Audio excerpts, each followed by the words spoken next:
দর্শক বন্ধুরা, welcome back to my YouTube channel. বন্ধুরা, আমার ইউটিউব চ্যানেলে আপনাদের সকলকে স্বাগত জানাই। তো চলুন বিভিন্ন সুনামধন্য পত্র পত্রিকায় প্রকাশিত কয়েকটি বিশেষ খবর দেখে নেওয়া যাক। প্রত্যাশা ত্রিপুরা পত্রিকায় প্রকাশিত খবরগুলি হলো: শোকজের জবাব পাওয়ার দুদিন পরও বুবা পিসিসি, কংগ্রেসের সুবল যুগ শুরু। রাজ্য কংগ্রেসের সুদিন ফিরছে। সক্রিয় নেতা কর্মীদের জন্য সুখবর। তাদের প্রিয় নেতা সুবল ভৌমিক খুব শীঘ্রই প্রদেশ সভাপতি হচ্ছেন। এআইসিসির একটি বিশেষ সূত্রে আজ এই খবর জানা গেছে। পাশাপাশি রাজ্য কংগ্রেসের একটি নির্ভরযোগ্য সূত্র এই খবরের মান্যতা ও সত্যতা স্বীকার করেছে। সবকিছু ঠিকঠাক থাকলে আগামী কিছুদিনের মধ্যেই এআইসিসি ত্রিপুরায় স্থায়ী প্রদেশ কংগ্রেস সভাপতি হিসাবে ঘোষণা করতে চলেছে সুবল ভৌমিকের নাম। এআইসিসি নিজস্বভাবে বিভিন্ন তদন্তকারী এজেন্সির মাধ্যমে জানতে পেরেছে বর্তমান রাজ্য সরকারকে চ্যালেঞ্জ ছুড়ে দেওয়ার মতো যথেষ্ট সাংগঠনিক ক্ষমতা রয়েছে সুবল ভৌমিকের। আর সেই দিকে নজর রেখেই এআইসিসি আসন্ন পুর নিগম, পুর পরিষদ, নগর পঞ্চায়েত এবং এডিসির নির্বাচনের প্রাক্কালে প্রদেশ কংগ্রেস সভাপতি পদে সুবল ভৌমিকের নাম ঘোষণা করতে চলেছে। গ্রামীণ ভারতে কাজের সুযোগ তৈরিতে গরিব কল্যাণ রোজগার অভিযান। গ্রামীণ ভারতে কর্মসংস্থানের সুযোগ বাড়াতে তৎপর কেন্দ্রীয় সরকার। সেই লক্ষ্যেই আগামী 20 জুন গরিব কল্যাণ রোজগার অভিযান প্রকল্পের উদ্বোধন করবেন প্রধানমন্ত্রী মোদী। কেন্দ্রের এই নয়া উদ্যোগে ভারতের গ্রামাঞ্চলের বেকার তরুণ তরুণী, বিশেষত পরিযায়ী শ্রমিকদের কর্মসংস্থানের পক্ষে সহায়ক হবে বলে মনে করছেন প্রধানমন্ত্রীর দপ্তর। গালওয়ান থেকে নড়ছে না চীনা সেনা, জট কাটাতে দফায় দফায় বৈঠক। গালওয়ান ছাড়তে নারাজ চীন সেনা, এখনও ঘাঁটি গেড়ে গালওয়ানেই বসে আছে চীনা সেনা। লাদাখে সীমান্ত সমস্যা মেটাতে দফায় দফায় আলোচনা চালিয়ে যাচ্ছে দিল্লি বেজিং। ত্রিপুরা ইনফোতে প্রকাশিত খবরগুলি হলো: মোদির লোকালের জন্য ভোকাল স্লোগান রূপায়ণে প্রশাসনিক উদ্যোগহীনতায় ত্রিপুরার বাজারে ভর্তি চীনা পণ্যদ্রব্য। গোটা দেশ জুড়ে যখন চীনের পণ্য বয়কটের দাবি জোরদার হচ্ছে, ঠিক তখন রাজ্যের বাজার ছেয়ে যাচ্ছে চীনা পণ্যে। যদিও আগে থেকেই চীনা পণ্যের রমরমা বাজার রয়েছে এই রাজ্যে, বিশেষ করে রাজধানী আগরতলায় ছিল। চীনের কোন পণ্য রাজ্যের বাজারে নেই? সব পণ্যই রয়েছে। ধলাই জেলার আমবাসায় হতে চলেছে নতুন মেডিকেল কলেজ। জমি নির্বাচন প্রক্রিয়া শুরু। ধলাই জেলার আমবাসা লালছড়ি এলাকায় হতে চলেছে একটি নয়া মেডিকেল কলেজ। বুধবার আমবাসা ব্লকের লালছড়ি এলাকায় মেডিকেল কলেজের জায়গা নির্ধারণ করতে যান মহকুমা প্রশাসনের আধিকারিকরা। আজ চলছে শুধু জায়গা নির্ধারণের কাজ। ডিসিএম আশুরঞ্জন দেববর্মা ও পূর্ত দপ্তরের আধিকারিকরা জায়গা নির্ধারণের কাজে উপস্থিত ছিলেন। আজকের ফরিয়াদে প্রকাশিত খবরগুলি হলো: প্রসঙ্গ পাহাড় বুট, শরিকি দ্বন্দ্ব পুঁজি করে এগুচ্ছে বাম, গুটি সাজাচ্ছে প্রদ্যুৎ, ঘুমে কংগ্রেস। করোনা আবহের মধ্যেই এডিসি নির্বাচন নিয়ে গুটি গুটি পায়ে এগিয়ে চলছে শাসক দল থেকে শুরু করে বামফ্রন্টের অঙ্গ সংগঠন ত্রিপুরা রাজ্য উপজাতি গণমুক্তি পরিষদ। শাসক দলের শরিক আইপিএফটি, টিপিএফ অর্থাৎ ত্রিপুরার পিপলস ফ্রন্ট সহ অন্যান্য ছোট ছোট বিরোধী আঞ্চলিক দলগুলি। প্রদেশ কংগ্রেসকে এখনও তেমনভাবে ময়দানে দেখা যাচ্ছে না। লকডাউনের কারণে দিল্লিতে আটকে ছিলেন রেবতী ত্রিপুরা। বর্তমানে রাজ্যে ফিরে এসেই সম্প্রতি গন্ডাচড়া সহ ধলাই জেলার বেশ কয়েকটি অঞ্চল সফর করে বিভিন্ন রাজনৈতিক দলের কর্মী সমর্থকদের বিজেপির পতাকার তলে নিয়ে আসেন। বলা যায় শাসক দলের হয়ে এডিসি নির্বাচনের শুরুয়াত তার হাত ধরেই শুরু হয়েছে। অন্যদিকে বসে নেই শরিক দল আইপিএফটি। এডিসি যেহেতু বর্তমানে প্রশাসন দ্বারা পরিচালিত হচ্ছে, তাই ইতিমধ্যেই আইপিএফটি রাজ্যের উপজাতি কল্যাণমন্ত্রী মেবার কুমার জমাতিয়াকে এডিসিতে বসানোর দাবি জানিয়েছে। যদিও আইপিএফটির নেতৃবৃন্দরা ভালোই জানেন যে তাদের এই দাবি আদৌ ধুপে টিকবে না। তা সত্ত্বেও শরিক দল অর্থাৎ বিজেপিকে রাজনৈতিকভাবে একটু চাপে রাখার কৌশল হিসেবেই এই পথ বেছে নেন এনসি দেববর্মার আইপিএফটি। তবে আইপিএফটির অন্দরমহলের খবর, এবারের এডিসি নির্বাচনে তারা এককভাবেই প্রতিদ্বন্দ্বিতা করবে, অথবা 20টি আসন তাদেরকে ছেড়ে দেওয়ার দাবি জানাবে রাজ্য বিজেপির কাছে। তবে এটাও ঘটনা, এই মুহূর্তে পাহাড়ে বিজেপির অবস্থান মোটেই ভালো নয়। যদি পাহাড় বুটে একা প্রতিদ্বন্দ্বিতা করতেই হয়, তাহলে সাংসদ রেবতী ত্রিপুরাকে দিয়ে বিপ্লব দেব অ্যান্ড হিজ কং কতটা সফল হবে তা কিন্তু সময়ের অপেক্ষা। এবার আসা যাক ত্রিপুরা রাজ্য উপজাতি গণমুক্তি পরিষদ প্রসঙ্গে। একসময় আইপিএফটির চূড়ান্ত দাবাদাবিতে পাহাড় থেকে যেন এই সংগঠনটি একেবারে মুছে গিয়েছিল। জিতেন চৌধুরীর মতো পুর খাওয়া রাজনৈতিক ব্যক্তিত্ব পর্যন্ত নিজেকে ঘরমুখো করে রেখেছিল। মাঝে মধ্যে রাধাচরণ দেববর্মা এডিসি প্রশাসনকে কাজে লাগিয়ে কিছু কিছু রাজনৈতিক কর্মসূচি জারি রাখলেও বর্তমানে এডিসির ক্ষমতা হাতছাড়া হওয়ায় তিনিও তেমনভাবে ময়দানে নামেন না। তেমনিভাবে অপর গণমুক্তি পরিষদের নেতা তথা প্রাক্তন মন্ত্রী প্রণব দেববর্মা, তিনি কি রাজনৈতিক ময়দান থেকে সন্ন্যাস নিয়েছেন না এখনো রাজনীতিতে রয়েছেন, তা কিন্তু তিনি নিজেই বলতে পারবেন। গণমুক্তি পরিষদের এই হেন অবস্থায় ধীরে ধীরে পুনরায় মাথাচাড়া দিয়ে উঠতে শুরু করেছে। পুনরায় মাথাচাড়া দিয়ে ওঠার পেছনে বিজেপি আইপিএফটি শরিক দ্বন্দ্বই একমাত্র কারণ হিসেবে দেখছে পাহাড় রাজনীতি নিয়ে চর্চা করেন এমন ব্যক্তিরা। তাদের অভিমত, শরিকি দ্বন্দ্বকে পুঁজি করেই জিতেন এবং রাধাচরণ পাহাড়ে নিজেদের পায়ের তলায় মাটি খুঁজতে শুরু করেছেন। ইতিমধ্যেই আজ অর্থাৎ 17 জুন থেকে 24 জুন পর্যন্ত 7 দফা দাবিকে সামনে রেখে পাহাড় চষে বেড়ানো আরম্ভ করে দিয়েছেন গণমুক্তি পরিষদের নেতৃত্ব। জিতেন চৌধুরী, রাধাচরণ দেববর্মা, প্রাক্তন মন্ত্রী অঘুর দেববর্মা, এডিসির প্রাক্তন মুখ্য কার্যনির্বাহী সদস্য রাধাচরণ দেববর্মারা ময়দানে।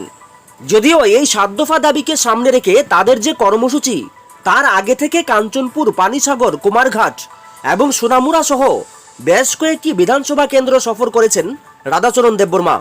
তেমনিভাবে সাবরুম, করবুক, গন্ডাছড়া, লংতরাই ভ্যালি সফর করেছেন প্রাক্তন সাংসদ জিতেন্দ্র চৌধুরী।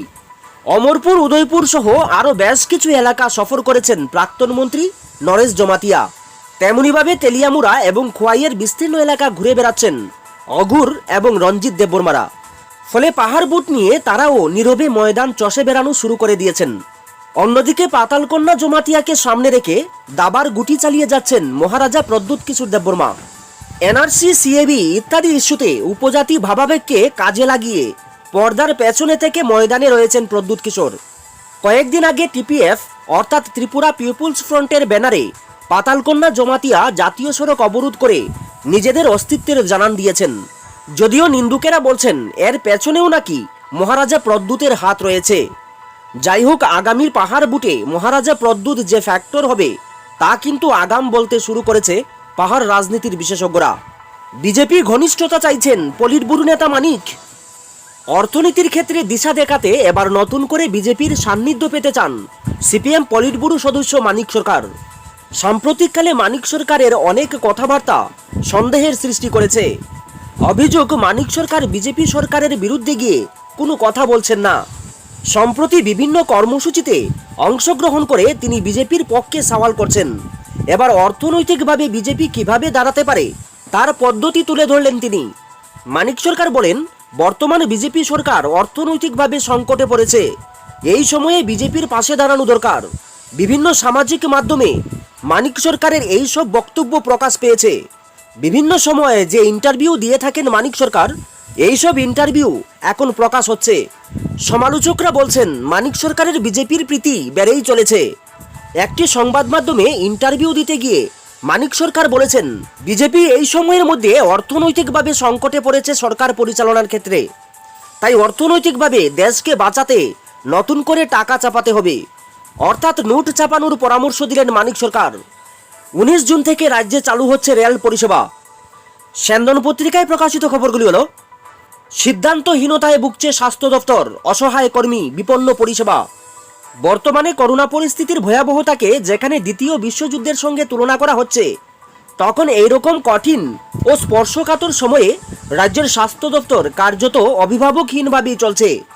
বাস্তব পরিস্থিতি এবং নিজেদের অভিজ্ঞতার নিরিখে এমনটাই বলছেন রাজ্যের সাধারণ মানুষ। তাদের কথায় অদ্ভুত হলেও এটাই সত্যি যে বর্তমান পরিস্থিতিতেও এই রাজ্যের স্বাস্থ্য দপ্তরের জন্য নির্দিষ্ট করে কিংবা পূর্ণ সময়ের জন্য কোনো স্বাস্থ্যমন্ত্রী নেই। কাগজে পত্রে স্বাস্থ্য দপ্তরটির মন্ত্রী হিসেবে বিপ্লব কুমার দেবের নাম রয়েছে ঠিকই, কিন্তু তিনি এই রাজ্যের মুখ্যমন্ত্রী। শুধু তাই নয়, তার হাতে আরও প্রায় 2 ডজন দপ্তর রয়েছে। স্বাভাবিকভাবেই বোঝা যায় মুখ্যমন্ত্রীর দায়িত্বের পাশাপাশি আরও 2 ডজন দপ্তরের কাজ সামলে আদৌ তিনি স্বাস্থ্য দপ্তরের জন্য কতটা সময় দিতে পারছেন, কিংবা একজন স্বাস্থ্যমন্ত্রী হিসেবে সময় দিচ্ছেন তো। বিশেষ করে বর্তমানে এই দেশে এবং রাজ্যেও করোনা ভাইরাসের সংক্রমণ লাফিয়ে বাড়ছে। এই রকম পরিস্থিতিতে একজন স্বাস্থ্যমন্ত্রী হিসেবে যতটা সময় দেওয়া দরকার সেটা তিনি দিতে পারছেন তো, উঠছে এই প্রশ্ন।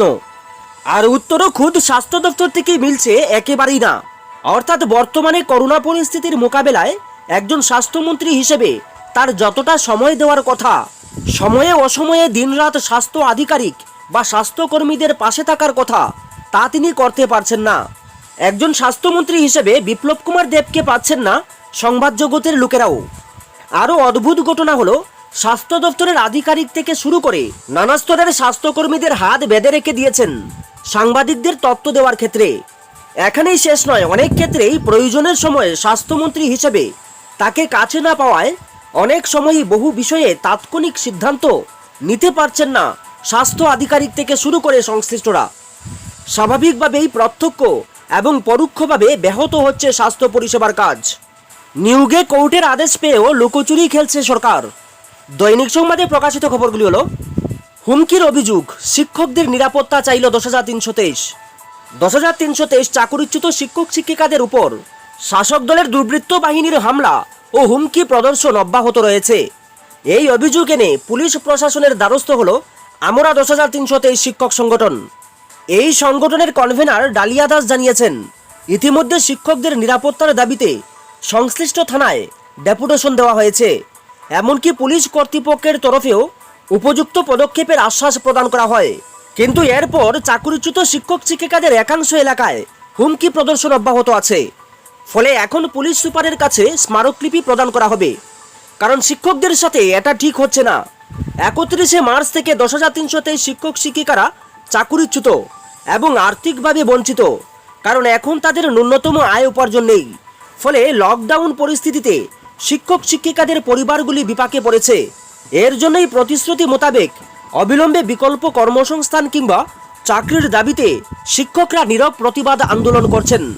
এমনকি সরকারের তরফে শিক্ষকদের এককালীন 35,000 টাকা অনুদান প্রদানের সিদ্ধান্ত হয়েছে। এরপরও কেন শিক্ষকদের উপর এই রকম অনৈতিক আচরণ হচ্ছে? তার অভিযোগ, সম্প্রতি রাজ্যের বিভিন্ন এলাকায় শিক্ষকদের বাড়িতে হামলা হয়, এমনকি দৈহিকভাবে পর্যন্ত হেনস্থা করা হয়েছে। চাকরিচ্যুত শিক্ষক শিক্ষিকাদের পরিবারগুলি যখন অর্ধাহারে এবং অনাহারে রয়েছে, এখন পর্যন্ত প্রতিশ্রুতি মোতাবেক কোনো ইতিবাচক পদক্ষেপ নেই।